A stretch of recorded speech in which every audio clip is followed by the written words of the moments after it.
Namaste media, Sada Kush Raho. Myself, Dr. Hemant Vyas, and I welcome you all in the lecture of Surgery Practical. So, today we are going to discuss about two main instruments which are used during surgery. One is artery forceps and another is needle holding forceps.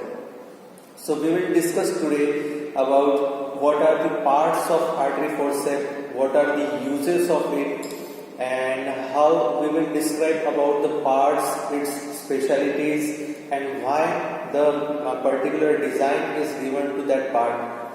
We will also discuss about the method of sterilization of those instruments, and we will also discuss about another instrument that is called as needle holding forceps. So basically there is a bit of confusion between these two instruments. That's why we are learning these two instruments together. One is artery forceps and another is needle holding forceps. So lots of times students confuse between these two instruments. So that's why we will study these together.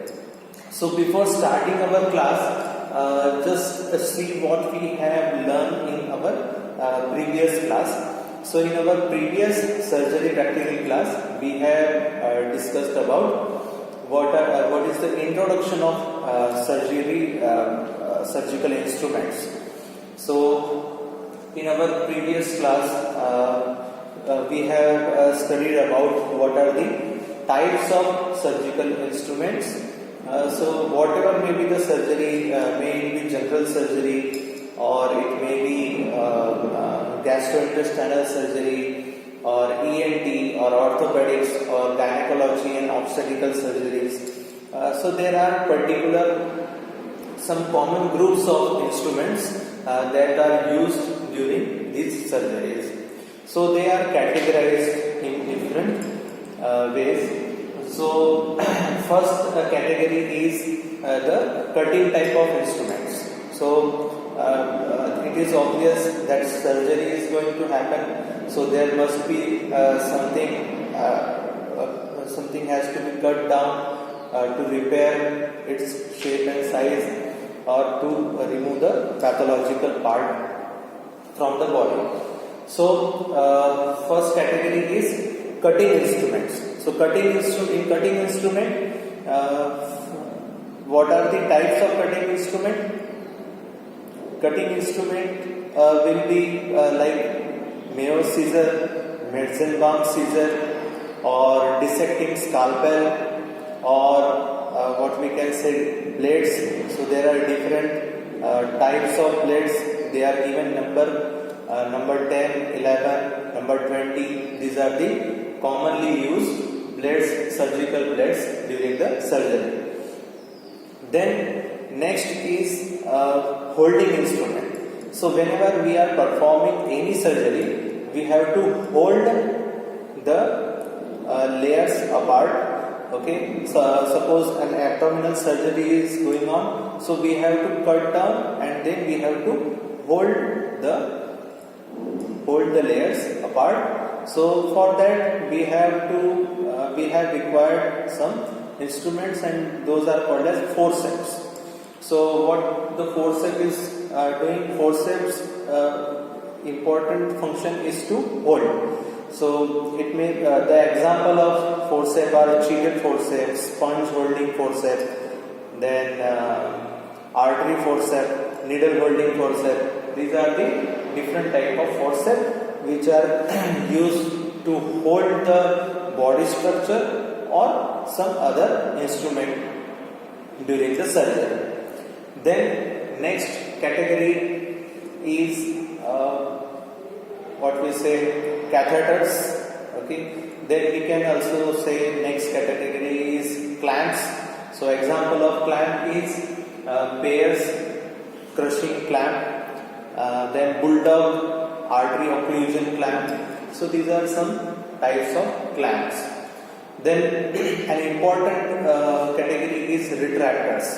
So retractors are used to hold back the some body structures so that deeper structures can be explored easily. So these are the major categories of surgical instrument. Now we will come forward towards the today's topic. So today's topic is artery forceps and needle holding forceps. So first is we will study about the artery forceps.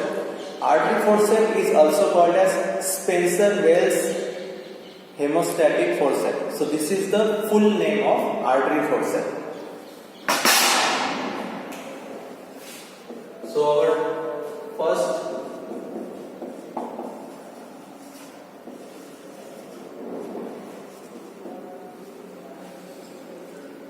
today's our first instrument is artery forceps, which is also called as Spencer-Wells hemostatic forceps. So this is the full name. Then what are the types of artery forceps? So as far as types are concerned, there are three types of artery forceps. First is a straight artery forceps. First is a straight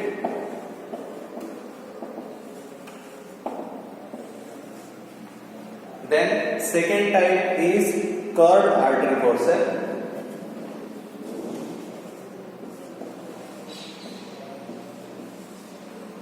And third type is mosquito forceps.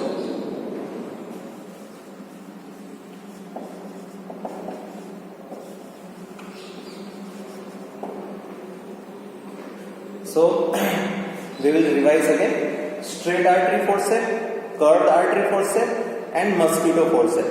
So these are the three major types of artery forceps. We can see here a straight artery forceps. Here we can see a straight artery forceps. Okay, so let's discuss what are the parts of this straight artery forceps. So a straight artery forceps is provided with tips. Okay, here we can see the tips of artery forceps. Then we have blades. Okay, this part which hold the arteries or other structures or needles or appendix or other structures. This part is called as blades. Then below it there is joint. Below the joint there is body or shaft of the artery forceps. Then below the shaft there are finger bones. Okay, this part where we stuck our fingers is called as finger bones. And one more, a catch mechanism is provided to artery forceps to make it hands free, and this is called as ratchet. Okay, ratchet, or this is also called as catch mechanism or ratchet. So let's see one by one what are the utilities of these parts. So here we can see the tip. The tip is conical or generally triangular in shape. Then the blades. Here we can see the blades have serration. The blades have serration throughout its length. The blade have serrations throughout the length. These serrations are given for the better grip on the body parts. Suppose we are holding an artery, we have to occlude an artery, so it must not slip. So for better grip, these serrations are given. Then next is the joint. So what is the speciality of joint in artery forceps? In artery forceps, a box type of joint is given. Here we can see a box type of joint. Okay, the joint is box type of joint. Means one instrument is fitting on one blade, or this one part is fitting inside the other part. Then shaft, and below the shaft finger bows, and this is the catch mechanism. So catch mechanism is provided for the self-locking mechanism.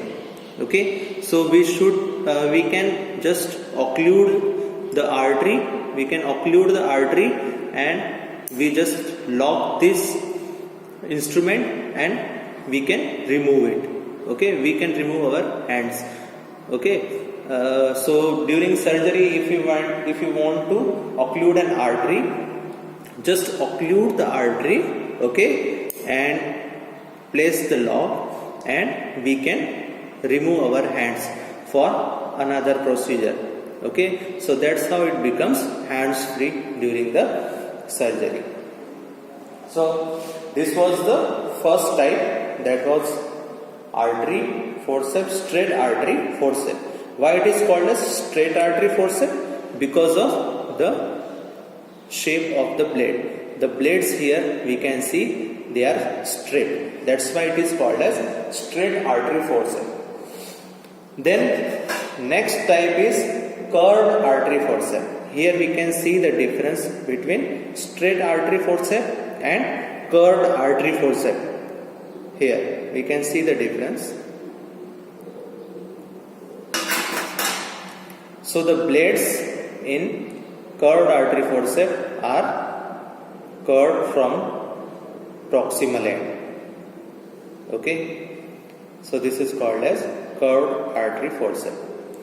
So what is the requirement of this curved artery forceps? Because whenever we are exploring inside the deep cavities of our body, so it is sometimes the bleeding point is beneath the bone, or it may be below the some other structures. So we need this curved end. Okay, so that we can go below and occlude that bleeding point, or we can occlude that structure. Okay, then remaining parts are just similar to the straight artery forceps, and here we can see serrations which is given throughout the length of the instrument. Then we can see again box type of joint which is given here. Then we can see the body of the instrument, then locking system which is also called as ratchet, the locking system which is also called as ratchet, and below it there are finger bows. So this is the basic structure of an curved artery forceps. Then comes the mosquito forceps. It is similar to the straight artery forceps, but just difference is that there is the difference is the length of the instrument. It is somewhat smaller in length, so that it can be used in microsurgeries. So it can be used in surgeries of eye or ear. So to go inside the smaller places, the mosquito forceps is prepared in smaller size. So these are the parts. Then we will come towards the uses of these artery forceps. So as far as uses are concerned, we have seen the full name. The full name is Spencer-Wells hemostatic forceps. So from the name itself, it suggests that it is used to stop the hemorrhage. So whenever there is any bleeding point, we use this instrument to occlude the bleeding point. So whenever any artery or vein or capillary which is bleeding, we just hold that bleeding artery with the help of this instrument, and after some time the clotting automatically occurs, or we can give suture on that artery for ligation and to repair it. Then next use is to crush the dead parts. Okay, if we want to remove some dead part from our body or some pathological part from our body, suppose we can say appendix. So if there is the appendix is gangrenous and we want to remove it from our body, so after dissection we can use this hemostatic forceps to clamp it completely or to crush it. Okay, we can use it to crush it and to remove it. Okay, so during appendixectomy, to crush and remove the appendix, we can use artery forceps. Then next use of this forceps is to hold the needles during surgery. Okay, so with the help of artery forceps, we can also hold the needles and give sutures during the surgery. So these are the important uses of artery forceps. Then an important topic for today's discussion is how to properly hold this hemostatic forceps. So there is a technique for properly holding the artery forceps or hemostatic forceps. So let's learn about this technique of handling this instrument. So here we can see the finger bows. Okay, so the proper technique for holding this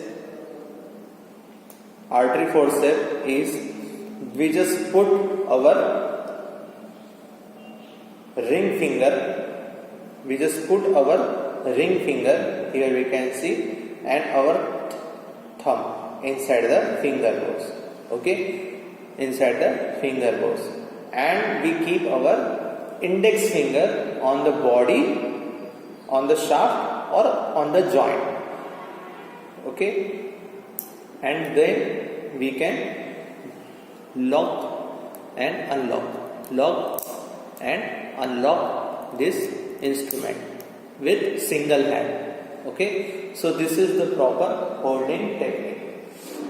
In some students or some people may do this like a middle finger or index finger inside the one. But what is the problem of using this index finger or middle finger is that it gives less stability. Okay, it gives less stability while the procedure. See, whenever we are operating on the live human body, there are many delicate structures inside our body, and we have to very delicately handle the body parts. So we should be our hands should be steady, and we require very controlled. We have to operate very controlledly during the operations or surgeries. So that's why for better stability we should use our ring finger. We should use our ring finger and thumb during the surgery. This middle finger must be used for support, and the index finger is used for holding at the. So the power to unlock this ratchet comes from this point. So whenever we want to unlock this ratchet, then we have to just give pressure over this point. Okay, just we give pressure over this point, and here it is unlocked. Here it is unlocked. Okay, so we just have to practice this for 5 to 10 minutes, and then we can learn this technique of unlocking and locking the artery forceps with single hand. Okay, so this is just a technique and we do not have to apply a lot of force, just we have to apply the technique and we can unlock and lock this ratchet very easily. Okay, so this is the basic technique. Then comes the needle holding forceps. Okay, so needle holding forceps is just was similar to the straight artery forceps. Here we can see a straight artery forceps and needle holding forceps.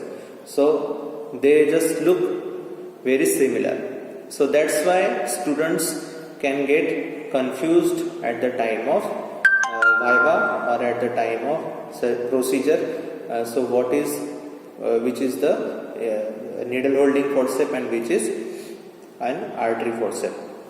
So I just want to tell you a tip for identifying the needle holding forceps.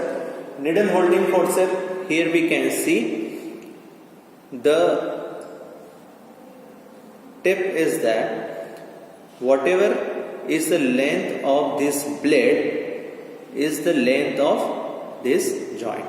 Okay, so in needle holding forceps, the length of blade is equal to the length of joint. Okay, so whenever you find an instrument in which the length of the blade is equal to the length of joint, you can see here the length of blade is equal to the length of joint, whereas in artery forceps you can see the length of blade is more than the length of joint. Okay, so this is the basic difference between artery forceps and a needle holding forceps. So this is a tricky question which is many times asked during viva, so we should be prepared for this.